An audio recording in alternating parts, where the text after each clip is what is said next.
In less than 48 hours, an East Texas man is scheduled to be killed by lethal injection. Good evening and thanks for being here. I'm Brennan Gurley. Robert Robertson's last-ditch effort to get his execution reversed failed this morning after an Anderson County judge rejected his motion to dismiss his execution warrant. Now advocates are urging the state to reconsider and give a 30-day stay of execution. Robert De La Garza joins us now with the latest. I'm enraged, I'm heartbroken, but we are not giving up this fight. Robert Roberson's attorney made one last effort to overturn the state's decision to execute him just 2 days before his set execution date. The defense argued retired Judge Deborah Oaks Evans didn't follow the proper procedure to oversee cases after her retirement. From all over the state, we agreed that this was a good law, and I believe that in this case, from what I've read, that law has been largely ignored. Not only by the trial court, but by the courts of appeals at all levels. And Judge Alfonso Charles, the presiding judge in this decision, says Evans was properly appointed as the senior judge and followed the process correctly. Roberson was convicted of capital murder in the death of his 2-year-old daughter, Nikki Curtis, over 2 decades ago. The defense also argued Judge Evans' personal connections with judges and the district attorney could give the appearance of bias. The grounds in the statute that we're not here to prove she is biased. We're here to prove that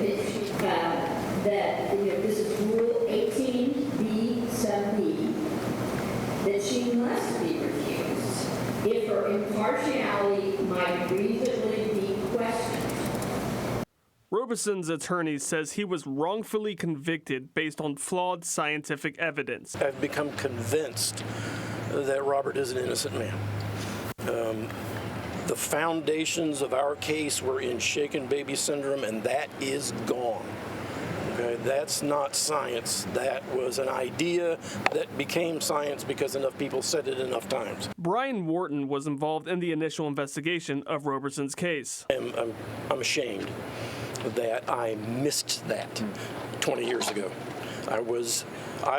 We were looking for an offender. We labeled him as such, and we made it stick, all based on junk science. Advocates have since filed a motion to appeal his sentence. His attorney plans to file an appeal with the Texas Supreme Court. Leach says the Texas Board of Pardon and Paroles will give their opinion regarding clemency to Governor Greg Abbott. The board will give their recommendation tomorrow. the legislature's obligation to step up and to hold public hearings and to shine a light on it, and that's all we're doing with this hearing tomorrow. For now, Roberson is scheduled to be killed by lethal injection on Thursday, and only time will tell the fate of Roberson in the coming days.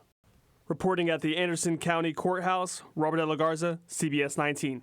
State Representative Leach and his House committees will have a hearing about this case at 10 a.m. tomorrow, just a day before his execution.